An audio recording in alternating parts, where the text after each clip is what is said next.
আসসালামু আলাইকুম, সবাই কেমন আছেন? আশা করি ইনশাআল্লাহ ভালো আছেন। আমিও ভালো আছি। তো আজকে একটা বিয়ে বাড়িতে গিয়েছিলাম। তো সেটা অনেক দূর। তো আমাদের মানে একটা আইডিয়া ছিল না যে আসলে রাস্তাটা কত দূর। তো শুধু তারা বলেছিল যে মানে মাদারগঞ্জ এসে কয়রা বাজার 10 টাকা ভাড়া। তো আমরা তো সেটাই মনে করে গিয়েছিলাম। তো আমার আল্লাহ ভাগ্য ভালো রাখছিল যে আপনার একটা অটোরিকশা আমরা রিজার্ভ করে নিয়েছিলাম আগেই। তা না হলে তো আমাদের অবস্থা আরও বেশি খারাপ হয়ে যেত। তো আমাদের একটু রাস্তাটা উল্টো হয়ে গেছে। আমরা যদি এই দিক দিয়ে যেতাম সরিষাবাড়ি ভাটারা হয়ে, তাহলে আর এত সমস্যা হতো না। তো আমরা গিয়েছি ডাইরেক্ট মাদারগঞ্জ। সেখানে যেয়ে যখন বলছি যে কয়রা বাজার কতটুকু দূরে, তো তারা এমনভাবে বলছে মনে হয় যে একটু গেলেই মনে হয় কয়রা বাজার। তো এরকম করতে করতে আপনার সবাইকে 50 জনকে জিজ্ঞেস করছি প্রায় যে কয়রা বাজারটা কোথায়, তো কয়রা বাজারটা কোথায়। সবাই বলে যে সামনে সামনে। তো এরকম করতে করতে করতে করতে আমরা মনে করেন হাঁপিয়ে গেছি।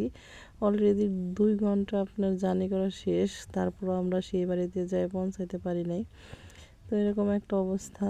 তো ফাইনালি দেখেন কয়রা বাজার কিন্তু আমরা চলে আসছি। তো এটাই কয়রা বাজার, মানে কয়রা বাজারটা অনেক বড়। তারপর আমার পাশের ইউনিটের ভাই আর ভাবিরা গিয়েছিল, তো তাদের ছেলে রনক আমাদের এগিয়ে নিয়ে আসলো। তো এটাই কিন্তু রনক, তো আমাদের জন্য বসেছিল খাবে বলে।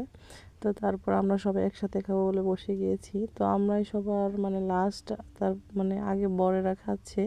তো যেহেতু বড়েরা কিন্তু অনেক দূর মানে গাজীপুর থেকে এসেছে, তো তাদের জন্য মনে করেন বেশি স্পেশালি আইটেম করা হয়েছে। আর আমরা সবাই লাস্টে গিয়েছি। তারপরও আলহামদুলিল্লাহ অনেক ভালো খেয়েছি। রিজিকে যা ছিল তাই খেয়েছি। তো এখানে কিন্তু সাদা পোলাও দিয়েছিল। তো এখানে রোস্ট ছিল, সবজি, আর আপনার গরুর গোশটা আর দই।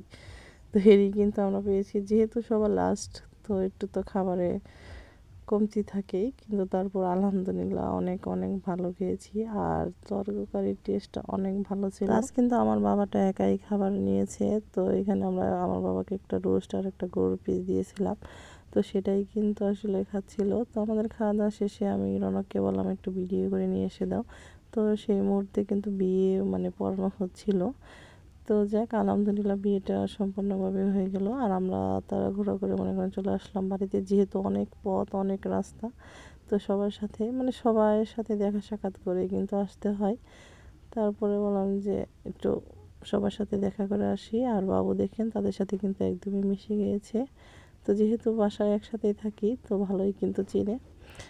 আমাদের বাড়ির লোকজনের কাছেও কিন্তু এত ভালো যায় না। তো রনক একটু মজা করে ভিডিও করে দিচ্ছিল। তারপর আপনাদের ভাইয়ার গান শুনতে শুনতে আমরা চলে আসলাম বাসায়।